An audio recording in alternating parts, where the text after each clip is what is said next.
오늘 민수기 3장 4절에 있는 말씀을 가지고 하나님의 말씀을 살펴보려고 합니다. 우리가 신앙생활에 나가면서 특별히 말씀을 굉장히 많이 강조하고 있습니다. 말씀을 좀 주의하며 이렇게 살아야 되겠다 하는 그런 마음가짐을 많이 가지고 있습니다. 그렇게 해야 가정에서든 교회에서든 직장에서든 하나님의 뜻이 무엇인가, 하나님께서 어떻게 살기를 원하시는가 하는 것을 우리가 알 수 있고, 또 그런 하나님의 뜻대로 살아갈 때 우리가 가지고 있는 신앙이 정말 하나님께서 기뻐하시는 신앙으로 살아갈 수 있습니다. 그렇지만은 우리가 하나님의 뜻을 자세히 살펴보기보다는 때로는 우리가 신앙생활 하다 보면 나는 그냥 이 정도 신앙생활하면 되겠구나, 그런 생각이 가끔 들 때가 있어요. 그걸 내가 뭐 특별히 신앙생활을 특별히 잘해서 그런 생각이 드는 것이 아니고, 그렇다고 특별히 못하는 것도 아니고, 지금 하고 있는 대로 신앙생활을 잘 유지하면 되겠구나 하는 그런 마음이 우리 마음 가운데 들 때가 있습니다. 때로는 우리가 주일 예배 빠지지 않고 헌금 생활도 어느 정도 규칙적으로 계속하고 있고, 또 봉사 생활에 대한 관심도 좀 가지고 봉사도 좀 하려는 그런 마음도 가지고 있고, 또 심지어 매일 성경도 우리가 매일 좀 보고 있다 그러면 우리 마음속에 내가 신앙생활을 그래도 꽤 해나가고 있구나, 그런 마음이 우리 마음속에 들 때가 있습니다. 이때 우리가 주의해야 될 것이 무엇인가 하면, 이와 같이 예배도 열심히 드리고 헌금 생활도 하고 봉사 생활도 하고 나름대로 열심히 살아가고 있는데 하나님의 말씀에 주의하고 있는 삶을 계속해서 살아가고 있느냐, 그렇지 않느냐, 갈림길에 서는 경우가 있습니다. 지금 말씀드린 이런 내용들로 신앙생활을 열심히 해나가고 있기는 하는데, 하나님의 말씀에 주의하는 삶에 좀 관심을 기울였다가 그것이 좀 느슨하게 될 때가 있습니다. 지금까지 내가 하나님을 위해서 열심히 살아왔기 때문에 크게 문제 삼지 않고 이대로 내가 열심히 살면 되겠구나, 그렇게 생각을 합니다. 바로 여기서 문제가 일어날 때가 많이 있습니다. 말씀에 주의하는 삶은 근본적으로 하나님을 신뢰하는 삶입니다. 그래서 예배도 드리고 매일 성경도 묵상하고 봉사하는 삶도 실천하고 이렇게 하는 것입니다. 그러나 이런 것들이 어느 정도 궤도에 올랐다라고 하는 그 생각이 더 하나님의 말씀에 내가 주의하며 살아야겠다라는 쪽으로 가는 것이 아니고, 그냥 지금까지 해오던 것들을 계속하는 것만으로도 괜찮겠다, 이런 마음이 우리 마음속에 들게 되는 겁니다. 우리가 이렇게 살아가기 시작하면 이런저런 문제들이 생기게 됩니다. 우리가 고민하는 그런 문제, 이런 것들이 생기게 되는데, 문제가 생겼을 때 우리는 그 문제만 가지고 생각할 때가 있어요. 건강이면 건강의 문제로, 또 직장의 문제면 그냥 직장의 문제로, 돈과 관련된 문제면 그냥 돈 문제로 우리가 생각하고 볼 때가 있어요. 하나님께서 이런 일을 통해서 우리가 하나님께 귀를 기울이고 있는가, 하나님께서 내가 어떻게 살기를 원하시는가, 그런 사인들을 우리에게 보여주시는데, 이런 것들을 통해서 우리가 하나님 앞에 신앙생활을 하나님께서 원하시는 뜻대로 내가 해나가고 있는가 하는 것을 돌아볼 수 있는 그런 기회를 갖게 하는 것을 볼 수 있습니다. 그래서 이런 부분에서 하나님의 뜻이 무엇일까, 하나님의 생각이 무엇일까 하는 것을 잘 돌아보게 되면 하나님께서 우리를 위해서 왜 이와 같은 일을 하시는가 하는 것을 깨달을 수 있습니다. 오늘 민수기 3장에 나답과 아비후의 사건을 통해서 우리가 살펴보려고 하는 것은 오늘 나의 삶에 대한 하나님의 메시지가 무엇인가 하는 것입니다. 우선은 민수기 3장에서 이 사건을 왜 거론하고 있는가. 사실 본문의 말씀은 아론의 집에 닥친 불행한 사건을 상기시켜주고 있습니다. 이 사건은 이스라엘 모든 지파 20세 이상 남자의 수를 계수하고 이제 레위 지파의 수를 계수하려고 하는 그런 부분에서 지금 이 이야기를 거론하고 있습니다. 민수기 전체를 살펴보게 되면 지금 민수기가 시작되는 시점이기 때문에 가나안 땅에 들어가기 이전에 하나님께서 그 가나안 땅에 들어가기 위한 준비로서 지금 뭘 해야 되는가 하는 것들을 쭉 나열하고 있는 그런 상황입니다. 그래서 그런 배경을 우리가 이해하고 나면 오늘 말씀을 통해서 하나님께서 원하시는 뜻이 무엇인가 하는 것을 생각해 볼 수 있습니다. 나답과 아비후는 왜 다른 불을 드렸는가? 오늘 말씀을 보시면 3장 4절 나답과 아비후는 시내 광야에서 여호와 앞에 다른 불을 드리다가 여호와 앞에 죽어 자식이 없었으며 이렇게 말하고 있습니다. 나답과 아비후가 시내 광야에서 여호와 앞에 하나님께서 명하신 불이 아니라 다른 불을 드렸다라고 하는 그 사실 때문에 죽었다라고 하는 이 사건을 상기시켜주고 있습니다. 하나님께서 명하신 것이 무엇인가 하는 것을 살펴보려고 하면 출애굽기 30장 1절부터 10절까지에 있는 내용을 좀 봐야 합니다. 거기에 보면 너는 분향할 제단을 만들지니 곧 조각목으로 만들되 하고 쭉 이야기를 하고 난 다음에 그리고 7절에 보면 아론이 아침마다 그 위에 향기로운 향을 사르되 등불을 손질할 때 살을 찌며 또 저녁 때 등불을 켤 때 살을 찌니 그렇게 말하고 있으면서 9절에 가면 너희는 그 위에 다른 향을 사르지 말라 그렇게 말하고 있습니다. 그래서 하나님께서 이미 출애굽기 30장에 이 분향할 제단을 만들어서 여기에서 향을 피우는데 하나님이 지정한 그 향을 피워야 한다라고 하는 것을 얘기하고 있습니다. 또 한 구절 더 읽어보면 레위기 16장입니다. 레위기 16장 12절과 13절 말씀에 보면 거기에 아론이 향로를 가져다가 하나님 앞에 그 향을 피우는데 이 향이 어떤 역할을 하는가 하는 것을 보여주고 있습니다. 그냥 우리는 냄새만 피우는 것으로 또는 연기만 내는 것으로 그렇게 생각할 수 있는데 13절 말씀에 보시면 여호와 앞에 분향하여 향연으로 증거궤 위 속죄소를 가리게 할지니 가려야 한다. 증거궤 법궤 위에 있는 속죄소는 법궤의 뚜껑입니다. 그것을 가리도록 하는 역할을 하는 것이다. 그것을 가려야 어떻게 되느냐? 그리하면 그가 죽지 아니할 것이며 그렇게 말하고 있어요. 하나님께서 말씀하신 대로 향을 피울 때 그 향이 이 제사장으로 하여금 하나님 앞에 죽지 아니하도록 속죄소가 뭔가 하면 하나님을 만나는 것이며 거기서 하나님의 음성이 들리는 것입니다.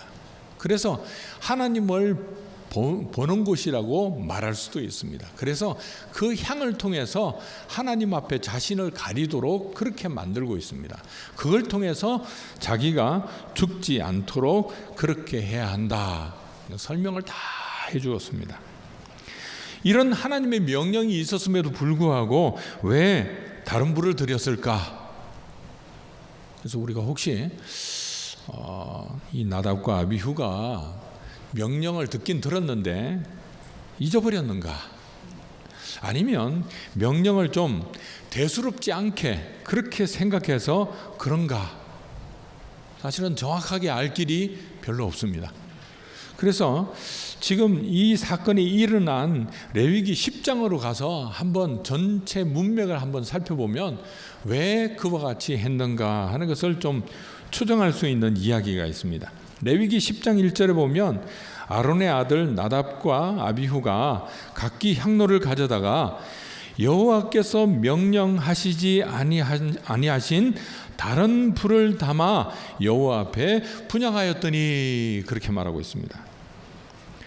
그런데 2절에 가면 불이 여호와 앞에서 나와 그들을 삼키매 그들이 여호와 앞에서 죽은지라. 그래서 그 사건을 기록을 하고 있습니다. 그런데 이 사건을 기록하고 난 뒤에 이제 시신을 처리하는 문제라든지 이런 것들을 쭉 얘기하고 그러면서 하나님께서 주의시키는 그런 말씀들이 나옵니다. 그럴 때 8절에 여호와께서 아론에게 말씀합니다. 9절 말씀을 보시면 너와 내 자손들이 회막에 들어갈 때에는 포도주나 독주를 마시지 말라. 그리하여 너희 죽음을 면하라. 그리고 10절에 가면 그리하여야 너희가 거룩하고 속된 것을 분별하며 부정하고 정한 것을 분별하고 또 나 여호와가 모세를 통하여 모든 규례를 이스라엘 자손에게 가르치리라. 그렇게 말하고 있습니다. 그러니까 오늘 이 레위기의 상황을 가만히 들여다보면 정확하게 나답과 아비후가 술에 취했다 하는 내용은 나와 있지 않습니다. 그런데 그가 다른 불을 드렸어요.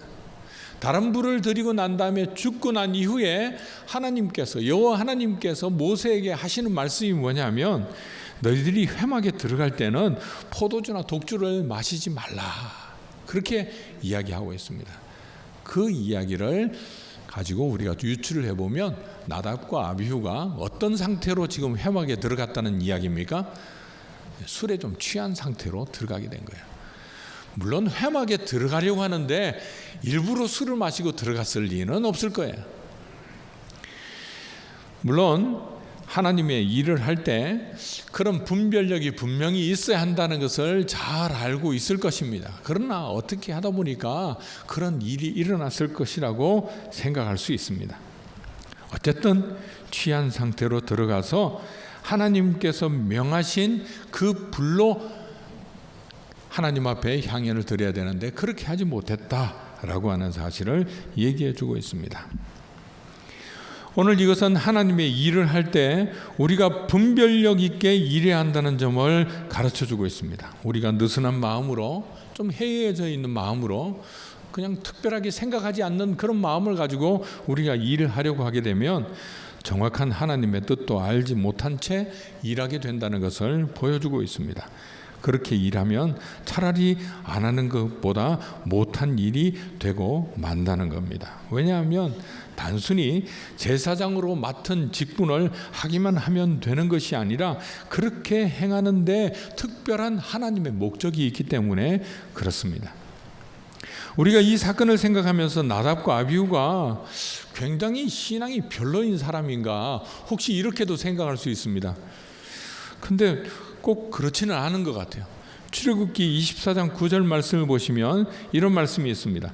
모세와 아론과 나답과 아비후와 이스라엘 장로 70인이 올라가서 이스라엘의 하나님을 보니 그의 발 아래에는 청옥을 편 듯하고 하늘같이 청명하더라. 하나님이 이스라엘 자손들의 존귀한 자들에게 손을 대지 아니하셨고 그들은 하나님을 뵙고 먹고 마셨더라. 이렇게 말하고 있습니다. 모세와 아론 거기에다가 나답과 아비후도 하나님을 뵌 사람입니다. 하나님을 뵙고 하나님 앞에서 먹고 마셨던 사람이다. 그렇게 말하고 있습니다. 그러니까 하나님을 보았던 경험을 가지고 있는 사람입니다. 그러니까 그냥 간단히 이야기해서 나답과 아비후가 별로 신앙이 좋지 못해서 그랬다. 그렇게 말하기 쉽지 않은 겁니다. 근데 여기서 우리가 한 가지 우리가 의문을 가지고선 하나님께서 꼭 이렇게 죽이셔야 되나? 그죠? 그 다른 불을 드렸다고 그것 때문에 죽을 필요까지 있느냐? 물론 하나님께서 레위기에서 그렇게 말씀을 하셨죠. 그렇게 해야 너희들이 죽지 않는다. 그렇게 말씀을 하신 겁니다. 그렇다고 해서 성경을 보면 이렇게 제사를 드리다가 잘못 제사를 드린 사람들이 죄다 죽었느냐? 그렇지 않은 것 같아요. 사무엘상 2장 12절에 가서 보면 엘리의 아들들에 대한 이야기가 나옵니다. 거기에 12절 말씀에 보시면 엘리의 아들들은 행실이 나빠 여호와를 알지 못하더라. 그렇게 말하고 있어요. 이 엘리의 아들들은 제사장들이에요. 그냥 하나님을 섬기지 않는 그런 사람들이 아니고 그냥 일반 유대인들도 아니고 이스라엘 사람도 아니고 특별히 제사장으로 엘리의 아들들로서 제사의 직분을 감당하고 있는 사람입니다. 그런데 그 제사장들이 백성에게 행하는 관습, 그러니까 이건 한두 번 했다는 게 아니에요. 아주 자주 그렇게 했다는 겁니다. 어떻게 하느냐 하면 사람들이 제사를 드리고 난 다음에 고기를 삶을 때 그때 이들이 기다리지 않습니다. 기다리지 않고 와서 그 고기를 가져가 버립니다. 심지어는 하나님 앞에 제사를 드리기도 전에 날것으로 가져가기 위해 가지고 아직 제사를 드리기도 전인데도 불구하고 이 제사장들이 사원을 보내 가지고 그 날 고기를 빼앗아 가는 겁니다. 안 주려고 하면 그건 억지로라도 빼앗아 가는 이런 사람들이었습니다. 그래서 이런 습관을 가지고 있었다, 그렇게 말하고 있어요. 이 사람들이 아까 나답과 아비후보다 더 했으면 더 했지 결코 덜하지 않았습니다. 그런데 이런 일을 행할 때 하나님께서 그를 죽이셨나요? 그렇지 않아요. 오늘 우리가 하나님 앞에 범죄하게 되면 하나님께서 그 범죄에 따라서 하나님께서 즉각적으로 우리를 다 심판하시지 않습니다. 그렇다면 아마 우리 중에 여기서 살아남아서 있을 사람이 별로 없을 것 같아요. 그래도 하나님께서 은혜를 베풀어 주셔서 참아주시고 기다려주시고 이렇게 하기 때문에 우리가 하나님 앞에 살아가는 겁니다. 비록 우리가 구원을 받았어도 구원받은 이후에 우리가 죄를 짓지 않습니까? 아주 많이 짓습니다. 아직도 내가 깨닫지 못하고 있는 죄도 있어요. 하나님의 뜻대로 살지 못하고 있는 죄도 많습니다. 그 죄는 사람을 죽인 죄보다 적어서 우리가 별다른 일이 없이 그냥 살아가고 있는 걸까요? 그렇지 않습니다. 내 마음속에 다른 사람을 미워하는 마음을 가지고 있어도 그것은 사람을 죽인 것과 똑같은 죄라고 하나님께서는 보십니다. 사람들만 그렇게 생각하지 않을 뿐이지 하나님은 똑같은 죄라고 생각하세요. 그러니까 하나님 앞에서 우리가 그런 죄를 다 짓고 있지만 그 죄대로 하나님께서 심판하시지 않으시고 어떤 때에는 그 죄를 지을 때 바로 심판하실 때가 있는 겁니다. 왜 그렇게 하는가? 그걸 우리가 살펴봐야 합니다. 오늘 엘리의 아들들은 나답과 아비후와는 비교도 안 될 정도의 그런 죄를 한 번뿐만이 아니라 습관적으로 계속 짓고 있는데도 불구하고 하나님께서 즉각적으로 심판하지 않았습니다. 그런데 왜 나답과 아비후는 하나님께서 즉각적으로 심판을 하셨는가 하는 것입니다. 그것은 하나님께서 지금 이스라엘 온 백성에게 강력한 경고가 필요하기 때문에 하나님께서 그렇게 하시는 것입니다. 지금 특히 민수기의 상황에서 이 사실을 다시 거론하는 이유가 무엇인가 하면 가나안을 향해서 진군해야 되는데 이스라엘 백성들이 지금 준비해야 될 것이 무엇인가 하면 외형적인 준비가 필요한 것이 아니라 마음에 하나님을 절대적으로 신뢰하는 그런 믿음이 필요한 것입니다.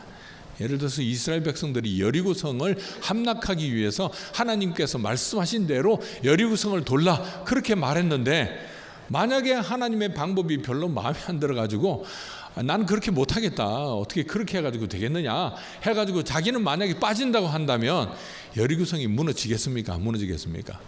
무너질 수가 없어요. 왜냐하면 이스라엘 백성들이 자기의 군사력을 가지고 여리고성을 공격해서 함락시키는 것이라면 글쎄 한두 명 좀 빠져도 얼마든지 할 수 있을런지 몰라요. 이스라엘 백성들이 힘만 있다면, 군사력만 강하다면 할 수 있을런지 몰라요. 그러나 지금 가나안 땅을 얻는 것은 이스라엘 백성들의 힘으로 얻을 수 있는 일이 아니고 하나님의 전능하신 능력으로 얻을 수 있는 길이기 때문에 그래.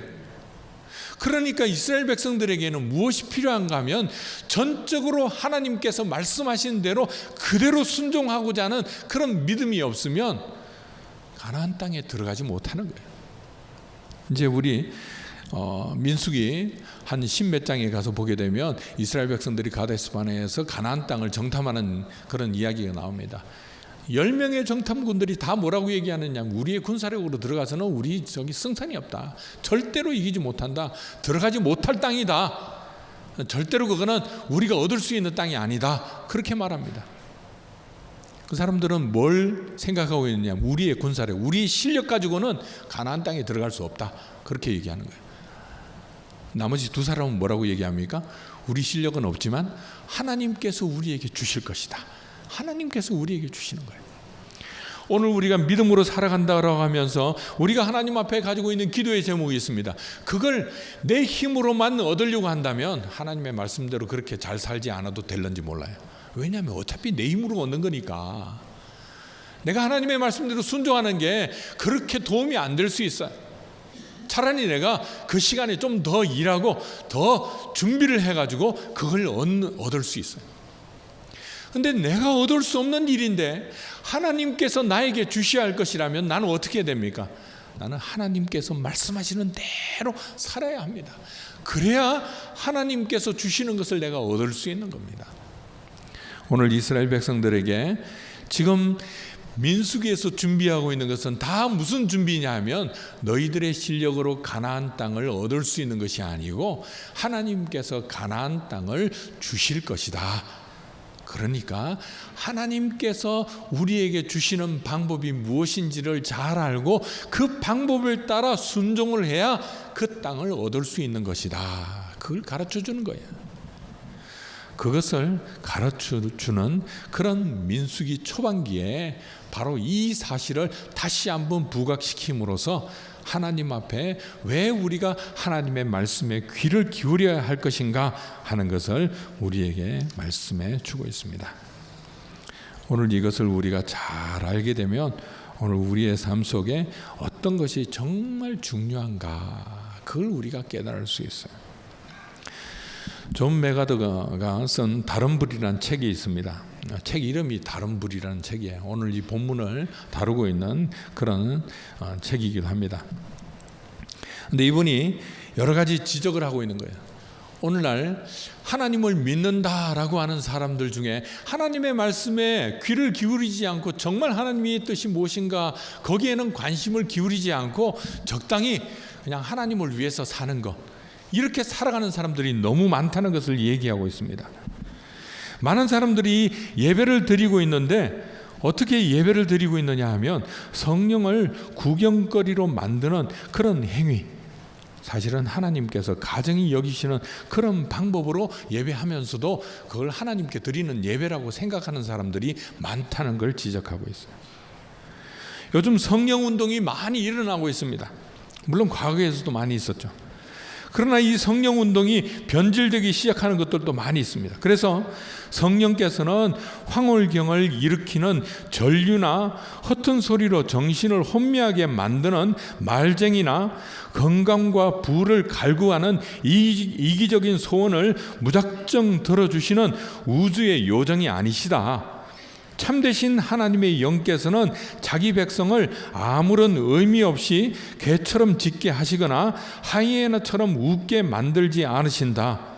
또한 성령께서는 사람들을 무의식의 상태로 뒤로 넘어지게 만드시거나 통제할 수 없는 혼란 속에서 예배를 드리게 하지도 않으신다.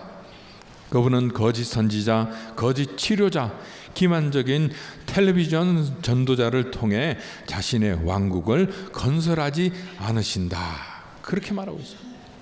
오히려 성경을 자세히 들여다보고 하나님께서 성령을 통해서 어떻게 역사하시는가 하는 것을 보니까 성령의 사역은 서커스처럼 현란하거나 겉만 번지르르 하거나 혼란스럽지 않다. 성령의 사역은 대부분 열매가 성장할 때처럼 조용하고 은밀하다. 우리는 그리스도를 높이고 그분을 찬양하게 하는 것이 성령의 주된 역할이라는 사실을 한시도 잊어서는 안 된다. 그렇게 말하고 있습니다.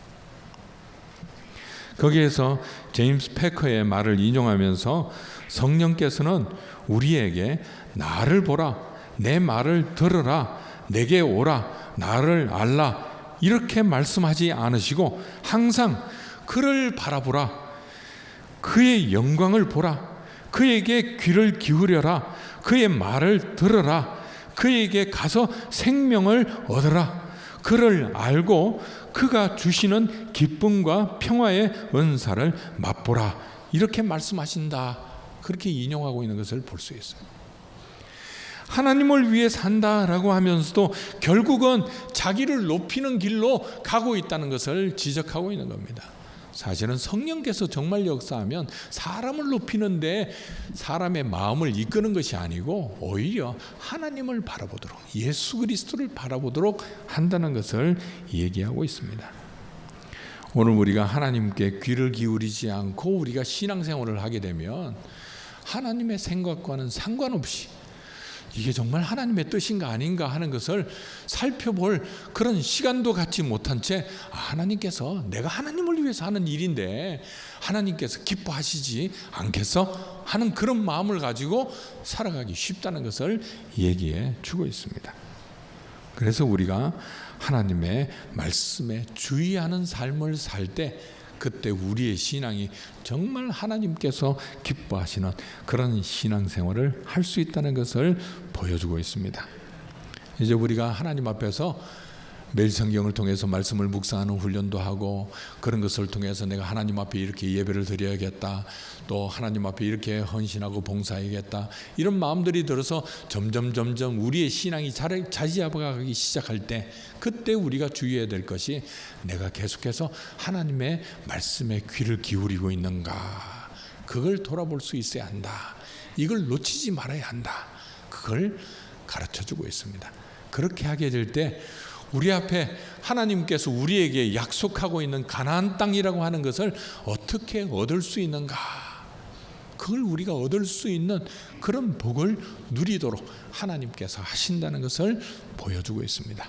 오늘도 이 말씀을 따라 사는 가운데 내 힘으로 얻는 것으로 그냥 만족하는 삶이 아니라 진짜 하나님께서 나에게 주시는 그런 은혜를 누릴 수 있기를 주님의 이름으로 축원합니다. 기도하겠습니다.